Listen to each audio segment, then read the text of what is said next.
আল্লাহর কোরআন বলছে পৃথিবীতে দল হচ্ছে দুইটা। জোরে বলেন দল কয়টা? আরো জোরে বলেন দল কয়টা? পৃথিবীতে দল হলো দুইটা। আল্লাহ তাআলা বলছে পৃথিবীতে হাজার হাজার দল থাকতে পারে। এই দেশের দিকে একটু লক্ষ্য করে দেখেন, অসংখ্য রাজনৈতিক দল রয়েছে, অসংখ্য দল রয়েছে, কিন্তু আল্লাহ তো বলছে দল হচ্ছে দুইটা। তাহলে এখন আপনার প্রশ্ন থাকতে পারে, হুজুর আপনি বলছেন দল হলো দুইটা, কিন্তু বাংলাদেশে দেখি আওয়ামী লীগ আছে, বিএমপি আছে, জামাত আছে, হেফাজত আছে, চরমোনাই আছে কিনা? অসংখ্য দল আছে না? দলের ব্যাখ্যা শুনবেন। আল্লাহ বলছে দল কয়টা? আরো জোরে কয়টা? দুইটা। আল্লাহর কোরআন বলছে দল হলো দুইটা। এক নম্বর দল হলো হিজবুল্লাহ, আর দুই নম্বর দল হচ্ছে হিজবুশ শাইতান। পৃথিবীতে দল হলো দুইটা। এক নম্বর দল হলো হিজবুল্লাহ।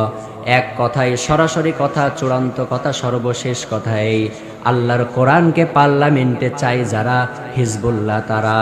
কথা ঠিক কিনা? আল্লাহর কোরআনকে পার্লামেন্টে চাই যারা, আল্লাহর কোরআন দিয়ে সংসদ ভবন চলুক, রাষ্ট্র ভবন চলুক, দেশ চলুক, সমাজ চলুক, এটা চাই যারা, হিজবুল্লাহ অর্থাৎ আল্লাহর দল হলো তারা। আর এই কোরআন দিয়ে পার্লামেন্ট চলুক, চলবে না, এই কোরআন দিয়ে রাষ্ট্র চলবে না। যে দল পালিয়ে গিয়েছে তাদের মতো নিজেরা খেয়ে খেয়ে দল চালানোর চিন্তা ভাবনা করছে যারা, হিজবুশ শয়তান তারা। কথা ঠিক কিনা? কথা ঠিক কিনা? সেটা প্রমাণ বহন করে কোথায় জানেন? মিজানুর রহমান আজহারি একটা বক্তব্য দিয়েছিল, আপনারা সকলে জানেন, সোশ্যাল মিডিয়ায় ভাইরাল। আমি প্রায় জায়গায় কথাটা বলে থাকি যে হচ্ছে এক দল খেয়েছে আর এক দল খাওয়ার জন্য প্রস্তুত। বলছে কিনা? বাংলাদেশে অসংখ্য রাজনৈতিক দল রয়েছে, কোন দল নিজের গায়ে টেনে নেয় নাই। একটা দল নিজের গায়ে টেনে নিয়ে বলছে যে আজহারি নাকি ফাজারি আছে। ও বলছে যে এক দল খেয়েছে, আমাদের উদ্দেশ্য করে বলছে। আজহারি বলছিল যে এক দল খেয়েছে আর এক দল খাওয়ার জন্য প্রস্তুত।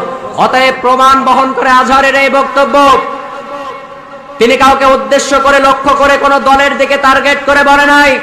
অতএব যে দলটা এই বক্তব্যকে নিজের গায়ে টেনে নিয়েছে, বুঝতে হবে ওরা খাওয়ার জন্য প্রস্তুত রয়েছে। এলার্জি থাকলে বেগুন খাইলে যেমন চুলকায়, ঠিক তেমন ভাবে সঠিক কথা বললে যার সমস্যা রয়েছে তারই গায়ে লাগে। কথা ঠিক কিনা? অতএব এই বক্তব্যই প্রমাণ বহন করে কারা খাওয়ার জন্য প্রস্তুত। সুতরাং সতর্ক হয়ে যাও। আল্লাহ তাআলা ছাড় দেয় কিন্তু ছেড়ে দেয় না। ইতিহাসের দিকে লক্ষ্য করলেই বোঝা যায়, বাংলাদেশে স্বৈরা শাসক কিন্তু 16টি বছর ধরে সাধারণ মানুষ এবং আলেম ওলামাদের উপরে যে নির্মম নির্যাতন, স্টিম রোলার চালিয়েছে, শেষ পর্যন্ত কিন্তু জমিনে টিকে থাকতে পারে নাই। অতএব বর্তমানে আবারও বাংলাদেশের আলেম ওলামা এবং জামাত ইসলামী সংগঠনের উপর যারা আঙুল তুলতেছে, শুনে রেখে দাও, আল্লাহ তাআলা কিন্তু তোমাদের আঙুলকে দুমড়ে মুচড়ে দেবে। পৃথিবীর কোন অপশক্তি নাই এটাকে ঢাকায় রাখতে পারে। কথা ঠিক কিনা? পৃথিবীর কোনো অপশক্তি নাই, কারণ ইসলামের দিকে, কোরআনের দিকে, ইসলামিক দলের দিকে, ইসলামের সংগঠনের দিকে যারাই আঙুল দিবে, যারাই চোখ দিবে, আল্লাহ তাআলা তাদের রাজত্ব, তাদের আঙুল, তাদের চোখকে উকড়ে নেবে। কথা ঠিক কিনা? নিয়েছে কিনা? আল্লাহ তাআলা তো দৃষ্টান্ত দিয়েছে। ইতিহাস থেকে আল্লাহ তাআলা শিক্ষা নিতে বলছে। আল্লাহ দৃষ্টান্ত দিয়েছে। আল্লাহ তাআলা দৃষ্টান্ত দেখিয়ে দিয়েছেন যে ইতিহাসের দিকে তোমরা লক্ষ্য করো। এই কোরআনের ভিতরে, এই কোরআনকে আল্লাহ তাআলা 3 ভাবে নাজিল করেছেন। কয় ভাবে বলেন? 3 ভাবে। এক হচ্ছে সমস্ত ফরজ বিধান, আদেশ নিষেধ। কোরআনে কি আছে বলেন? আদেশ নিষেধ। আর 2 হচ্ছে ইখলাস, আল্লাহ তাআলার একত্ববাদ। আর 3 নম্বর হচ্ছে ইতিহাস, কসস। এই কোরআনের ভিতরে আল্লাহ তাআলা ঘটনা দিয়েছেন, ফেরাউনের ঘটনা, নমরুদের ঘটনা কোরআনে আছে না নাই?